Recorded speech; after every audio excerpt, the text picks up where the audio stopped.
Eouma Achille, monsieur, bonjour. Bonjour Marielle. Alors, vous êtes consultant et formateur en développement personnel. C'est bien ça. Et avec vous, depuis la semaine dernière, nous parlons de l'enfant. L'enfant. Nous avons parlé de la conception Mhm. de l'enfant. Voilà. Et vous nous aviez expliqué que c'était important de savoir ce que l'on attend de son enfant, de le dire, de le ressentir, de le penser. Exactement. Et par la suite vient l'étape de la gestation. La gestation. Pendant 9 mois de gestation. C'est pour dire que la mère a un rôle extrêmement important. Lorsque vous attendez un enfant, c'est très connu, toutes les femmes sont la proie de beaucoup de désirs. Des fois même des choses insensées. Je vais manger ceci aujourd'hui, je vais manger ceci demain. Et des fois, il y a des conflits avec leur conjoint. Alors on sait ça, mais on ne sait pas pourquoi la femme a ces désirs incontrôlés. Est-ce que c'est de ça que nous allons parler aujourd'hui et puis par la suite progresser. D'accord. Alors, désir incontrôlé, je vous en cite pêle-mêle, vous allez nous dire ce que ça veut dire.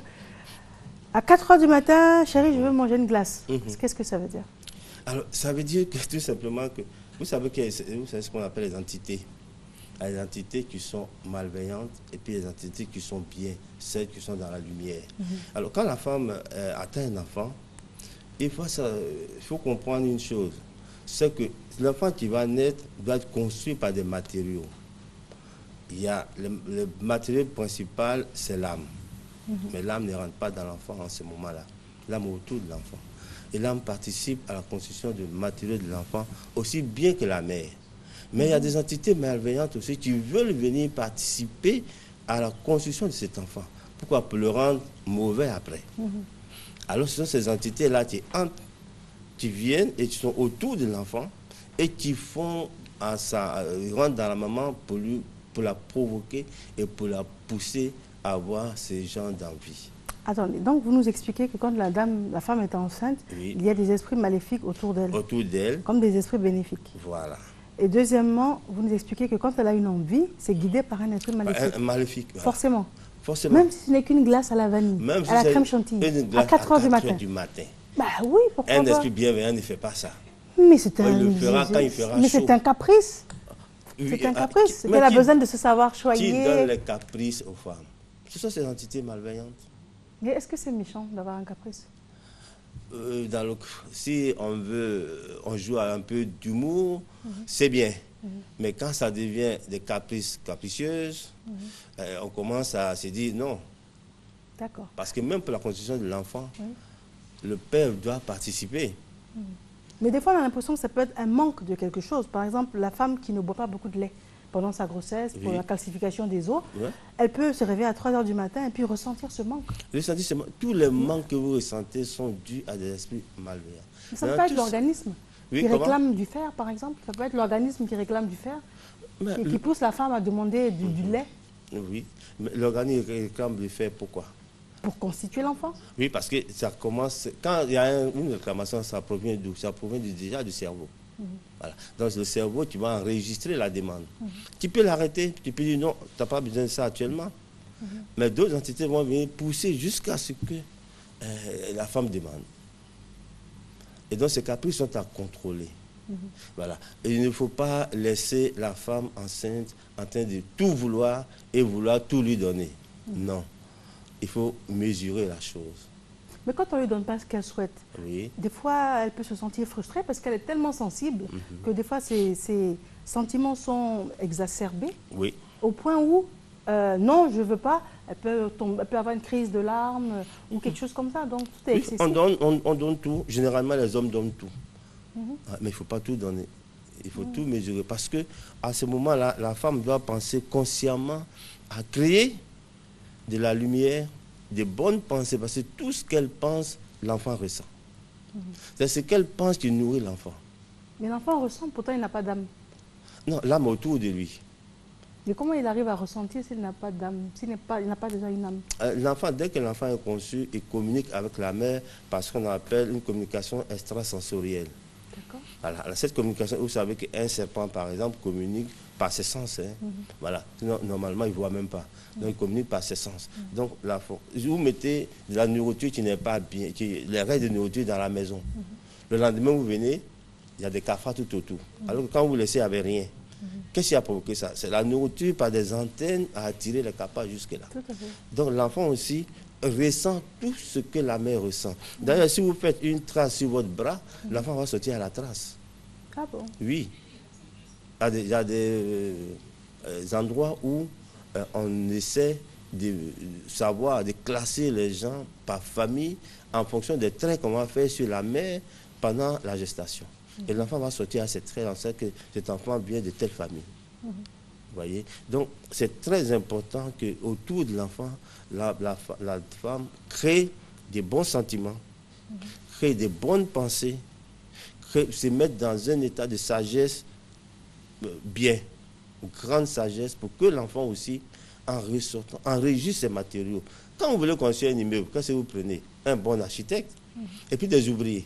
Parmi les ouvriers, il y a les bons et il y a les moins bons. Alors, il faut pouvoir les classer. Voilà. Donc, tous les ouvriers qui participent à la construction de l'enfant ne sont pas forcément des bons ouvriers. Et la classification va se faire au niveau de la femme. C'est elle qui va dire, ça, j'accepte, ça, je n'accepte pas. Tel désir, je vais l'accepter, tel autre, non, je vais contrôler ça. Il faut bien contrôler les désirs. Mais dans quelle mesure? Parce que honnêtement, j'aurais franchement pensé que vouloir une glace à 4 h du matin, c'était pas méchant. Et que le monsieur pouvait faire l'effort pour soutenir sa femme dans cette épreuve. Il va aller chercher la glace où? Peut-être des endroits ouverts. Rien que le fait qu'il ait souhaité vouloir la lui donner, même s'il n'y arrive pas, voilà, ça peut soulager la dame. Il va la soulager, il va l'apaiser. Elle va réaliser que mon mari m'aime tellement, il est prêt à braver tout pour moi. Rien que ça, c'est réconfortant. C'est réconfortant. Et de savoir qu'on porte son enfant en galère pendant 9 mois et qu'il nous soutient. Pendant 9 mois aussi, vous savez, pendant ces 9 mois-là, tout ce que la mère vit, l'enfant va vivre. Oui. C'est de 1 jusqu'à 9. Admettons que le premier mois, vous soyez stressé. Le deuxième mois, vous avez des envies. Ça va se répercuter après. Mais le 8e et le 9e mois sont très importants. Parce que si le 9e mois, vous êtes angoissé, vous, femme, quand l'enfant va sortir, il est angoissé. Et cette angoisse, malheureusement, va durer jusqu'à 10 ans. Et comment ça se ressent un enfant angoissé? Il a les mains moites. Voilà, il a les mains moites. À chaque fois, il y a de la sueur dans ses mains. Vous allez voir que cet enfant est angoissé. Vous allez voir que l'enfant aussi peut sortir, et puis comme l'enfant n'a pas prouvé beaucoup d'amour à son enfant, il va sortir et il manque d'amour. La mère est à côté, mais l'enfant ne ressent pas son amour. Est-ce qu'une femme angoissée ne donne pas d'amour? Une femme angoissée, déjà l'angoisse partout, tous les autres sentiments. Et l'amour, ça va. Et l'enfant va le sentir comment? Il a beaucoup de coliques. À chaque fois, il a mal au ventre. À chaque fois, son ventre chauffe. Tu vois? Donc, à ce moment-là, on conseille aux femmes d'aller voir le médecin. Mais quand elles reviennent, on fait coucher l'enfant sur le ventre. On met ses 2 mains sur le dos. Et 2 mains de la mère? Les 2 mains de la mère sur le dos. Et l'amour de la mère se transmet immédiatement à l'enfant. Vous faites ça sur 2-3 jours et les coliques s'arrêtent. Vous voyez? Donc, ça veut bien dire qu'il y a une relation entre les deux. Je disais tout à l'heure que l'âme ne pénètre pas dans l'enfant pendant les 9 mois. L'âme va rentrer uniquement au moment où l'enfant va quitter le milieu aquatique, c'est-à-dire l'utérus dans lequel il baignait, c'est-à-dire sa mère, pour rejoindre son père. Le père, il est où? Il est dans le milieu aérien. Cette transition-là, au moment de cette transition, l'âme va pénétrer dans l'enfant pour l'animer. Si l'âme n'arrive pas, pour une raison ou pour une autre, à pénétrer l'enfant à ce moment-là, vous faites un mort-né. Voilà. D'accord. Donc c'est au moment où l'enfant crie? Au moment où l'enfant crie, qu'il prend son premier souffle, les alvéoles s'ouvrent, c'est ce moment-là que l'âme pénètre. Là, on dit que voilà, il est vivant. Il est vivant. Sinon, pendant tous les 9 mois, l'âme se tient à côté et participe au travail de la femme. Mais c'est la femme même qui aide l'âme. Donc le rôle aussi de monsieur, comme vous le dites tout à l'heure, est très important parce que chez nous, on dit comme ça, il ne faut pas énerver, il ne faut pas fâcher une femme enceinte. Voyez. Bon, quand les vieux nous disaient cela, ils disent qu'il ne faut pas fâcher une femme enceinte. Mais si elle m'énerve, je vais la fâcher. Mais non, mais ils n'expliquent pas que si vous la fâchez, le fait d'être fâché va travailler sur l'enfant. Et l'enfant peut sortir avec pas beaucoup de sagesse. Voilà. On veut un enfant sage. On veut un enfant bien, un enfant éclairé, un enfant qui a beaucoup de vitalité. Tout se passe depuis le premier jour de la conception jusqu'à ce que l'enfant sorte du ventre de la mère. Voilà, tout se passe là. Donc le travail de la mère pendant la gestation, on appelle ça chez les grands initiés comme Omram, il dit c'est la galvanoplastie. C'est-à-dire c'est une plastification. Ce que la mère est, l'enfant va sortir comme ça. Il y a des enfants qui sortent et puis on dit, il est capricieux, il bouge trop. On dit, mais toi la mère, tu étais comme ça. Voilà, tu étais comme mais souvent quand on fait référence à la mère, on parle de son enfance aussi. Oui, de son enfance. Oui, pareil. Mais dans le cadre de la gestation, vous dites que tout ce qu'elle fait va être imprimé sur l'enfant. Imprimé sur l'enfant. Mais des fois, on fait référence également à la mère petite. Comme on dit, telle mère, telle fille. Voilà, telle que la mère a été, puisque l'enfant va prendre les gemmes de la mère et du père. C'est les deux associés qui vont donner l'enfant. Donc, quelque part, il y a un héritage qu'on prend. Voilà. Et cet héritage-là qu'on prend va être bonifié ou accéléré par les pensées, surtout les pensées de la mère. À quoi est-ce que la mère doit penser? Là, on a compris qu'il faut éviter de se laisser trop aller en ce qui concerne les envies, par exemple.